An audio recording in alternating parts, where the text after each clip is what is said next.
नमस्कार, माझं नाव पल्लवी. माझ्या चॅनलमध्ये तुम्हा सर्वांचे मनापासून स्वागत आहे. आज आपण पिकलेले टोमॅटो आणि पुदिन्याची चटणी तयार करूया.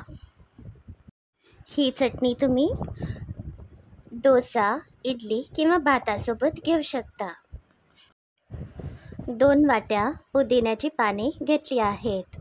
2 चमचे बडीशेप, 5 ते 6 लाल ओल्या मिरच्या घेतल्या आहेत. याऐवजी तुम्ही 5 ते 6 सुक्या मिरच्यासुद्धा घालू शकता. 7 ते 8 लसणीच्या पाकळ्या घेतल्या आहेत. 5 ते 6 पिकलेले टोमॅटो, अर्धी वाटी शेंगदाणे आणि थोडीशी चिंच घेतली आहे. गॅसवर कढई तापायला ठेवली आहे. यामध्ये 1 ते 2 चमचे तेल घाला. आता हे सगळे साहित्य घालूया. बडीशेप, लसणीच्या पाकळ्या, मिरच्या, शेंगदाणे घातले आहेत. आता तेलामध्ये चांगले परतूया.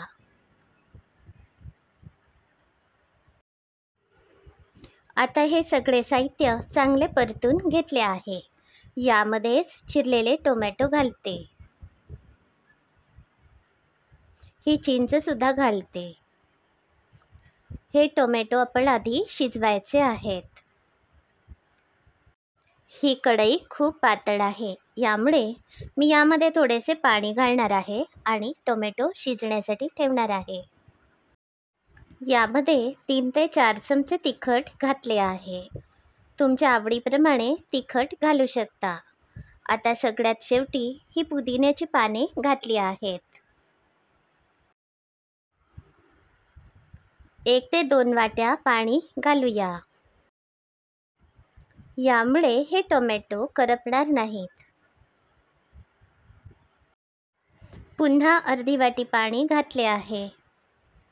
आता 1 लहान चमचा हिंगाची पावडर घालते. आता या कढईवर झाकण ठेवून हे टोमॅटो शिजवूया.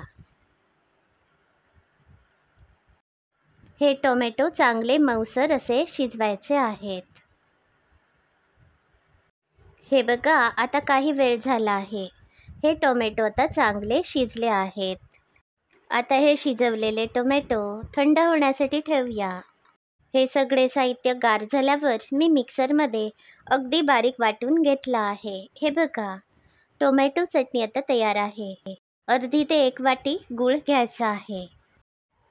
गॅसवर पुन्हा कढई ठेवली आहे. यामध्ये 1 ते 2 चमचे तेल घालूया. 1 चमचा मोहरी घातली आहे. मोहरी आता चांगली तडतडली आहे. 1 चमचा जिरे आणि थोडीशी कडीलिंबाची पाने घालूया. आता आपण हे चटणीचे वाटण घालूया. यामध्ये मी लाल मिरच्या आणि तिखट घातल्यामुळे चटणीला खूप छान रंग आलेला आहे. मिक्सरमध्ये थोडीशी चटणी लागली होती, यामुळे पुन्हा 2 वाट्या पाणी घालून ते पाणीसुद्धा यामध्ये घातलं आहे. 1 वाटीभर गूळ घातला आहे. मी यामध्ये 2 ते 2.5 चमचे मीठ घालते. मिठाचे प्रमाण तुमच्या आवडीप्रमाणे कमी जास्त करू शकता. यामध्ये बेतानेच पाणी घाला, कारण या चटणीमध्ये जर पाणी अधिक झाले तर आटवायला वेळ लागतो. ही चटणी दाट होईपर्यंत एकसारखी ढवळत राहूया.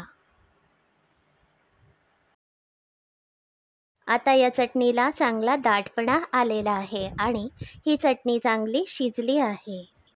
ही चटणी इडली डोशांना खूप छान लागते. याबरोबरच ही चटणी भातासोबतसुद्धा घेऊ शकता.